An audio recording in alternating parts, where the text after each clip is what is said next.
In this video, I'm going to tell you how to never overeat again. If you want to control what you eat, control your body, and control your life, then hit the subscribe button so you never miss a video. Don't forget to check out my free 7-day challenge, Stop Overeating in 7 Days. It's absolutely free. In this challenge, I'll show you why you overeat, how to control urges, the 3 laws of nutrition, and how to start losing weight now. Sign up, there is a link in the description box below. Never overeat again, that's quite a promise. If you're watching this, you're probably watching it because you don't feel like you're controlling what you eat, or you have difficulty with cravings and temptation and urges and whatever, or you just want more control over what you eat. In this video, I'm going to show you how to do that. We live in an environment where it's really hard to control what you eat because we have marketers and advertisers and new products and 24/7 grocery stores and vending machines and donuts at the office and just temptation all around us. And if you have a proclivity for eating junk food and foods that are high in sugar and fat, it's really hard to say no sometimes. But saying no is really essential if you want to have the body and the health that you want. I think overeating is an epidemic that nobody talks about. We talk about the opioid crisis and the obesity epidemic. Nobody talks about overeating. I mean, food is a drug in some ways. It can produce a certain chemical reaction in our brain, and that chemical reaction can produce behavior that we don't want.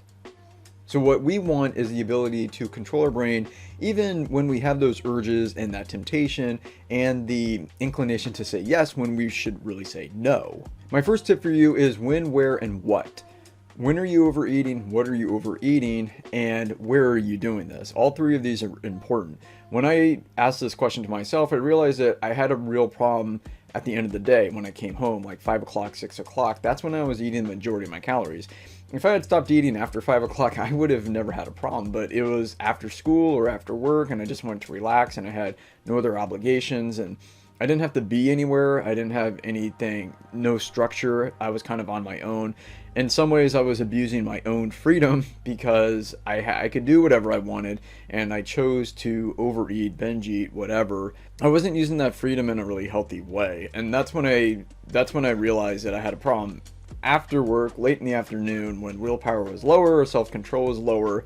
And I also realized I was overeating the same stuff. I was overeating cookies and ice cream and frozen burritos, funny enough.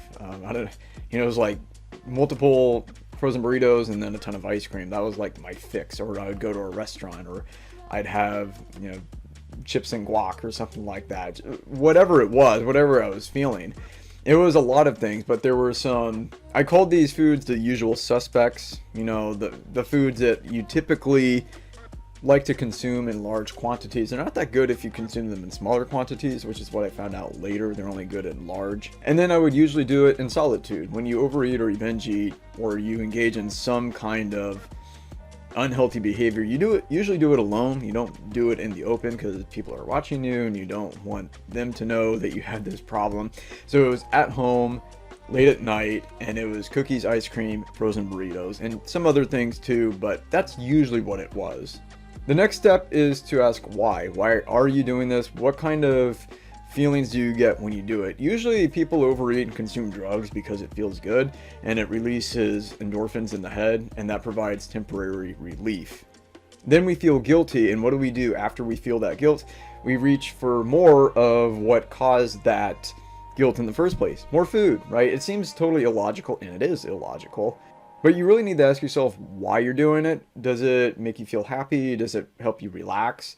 What kind of feelings does it provide? Does it help you with some tedious task, which is what I found? I came home and I had a lot of paperwork to do, just a lot of monotonous stuff, and I would just nibble on stuff and eat stuff that I really didn't need to eat, and it would just make something, it would make a really tedious, monotonous task less tedious, monotonous. It would provide some sort of comfort when I did it.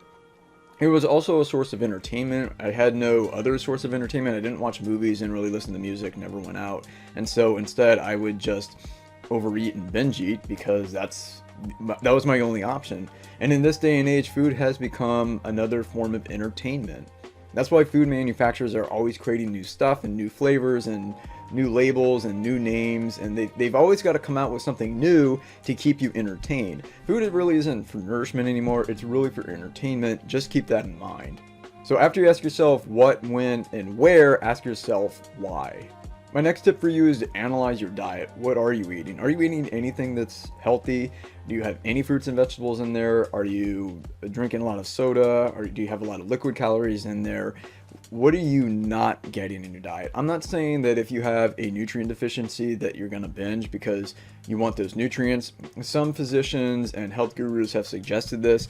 I don't see the evidence for that. I think what people really want is a feeling. They're not binge eating on Snickers bars because they lack iron or they lack vitamin C. That's not why they're doing it. They're doing it for something else. They're doing it because it provides a feeling or a sensation in their head and it helps them relax. It's a drug. It's basically a sedative.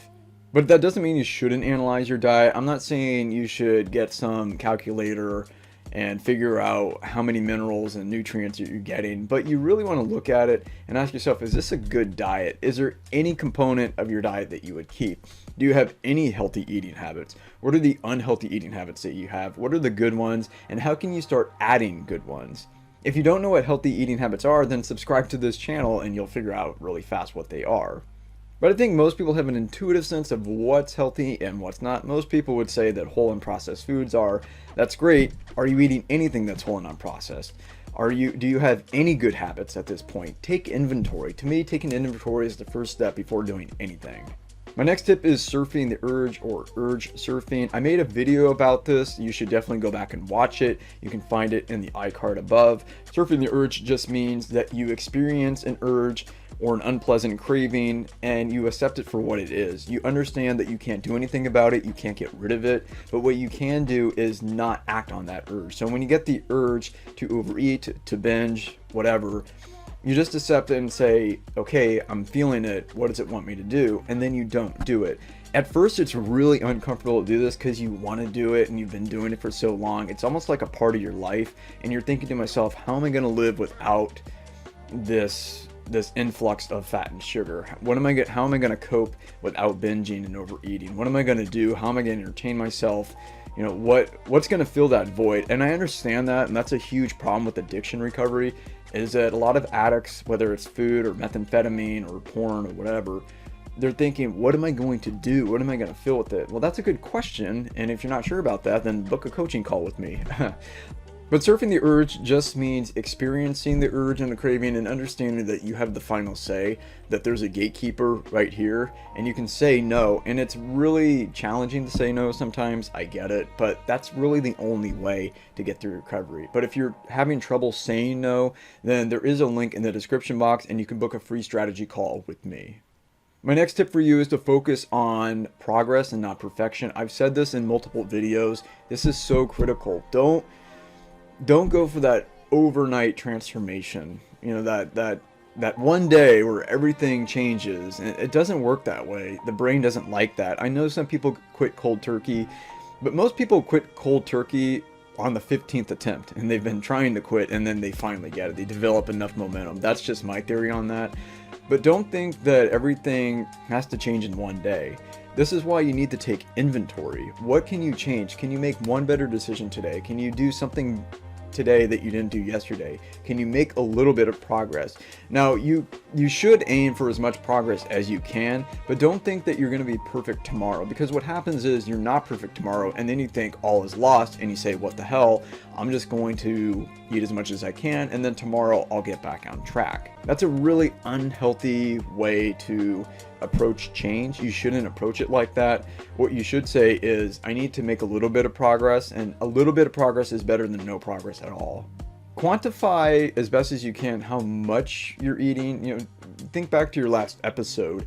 What did you eat? How much? Can you eat a little bit less this time? If you're not eating any vegetables, can you add 1 serving? If you're drinking 3 cans of soda a day, can you get it down to 2? Just think about those things. Focus on the small changes, and your brain is going to give you a lot less resistance than it's giving you. Your brain likes to resist large, instant changes. Your brain doesn't like to adapt that fast. Give it time. Just focus on the progress, not necessarily the end goal. My last tip for you is to start paying attention to hunger cues. The next time you eat, just stop. Ask yourself, are you really hungry? What are you feeling? Are you eating out of habit? Are you eating out of some emotion? Are you eating because you just want to? Really ask yourself, do you need food at this time? I'm not saying that you should go 10 days without eating. You're probably going to get hungry before then anyway, but just really start to pay attention to those hunger cues. It's actually really empowering when you do that. When you feel that empty pit in your stomach and it's growling and you feel low on energy, that's good. It means you've waited long enough to actually eat, and you just need to repeat that over and over. To recap, you need to take inventory, figure out where, when, and why, and what, and how much. That's another good question to ask. Analyze your diet. What are you doing right? What are you doing wrong? What do you need to fix? Don't focus on perfection, focus on progress. Start surfing the urge, and if you're not sure how to do that, check out my previous video on that. There's a link in the description box. And pay attention to hunger cues. If you paid attention to hunger cues all the time and you ate based off of hunger, you probably wouldn't be watching this video. This whole channel is about rehabbing the way you eat. The worst thing I did was I waited to make changes. I was waiting for that big change that never came. I thought that some circumstance in my life or some environmental change or a new job would change it, and it never did. I was always the source of change. I had to change myself.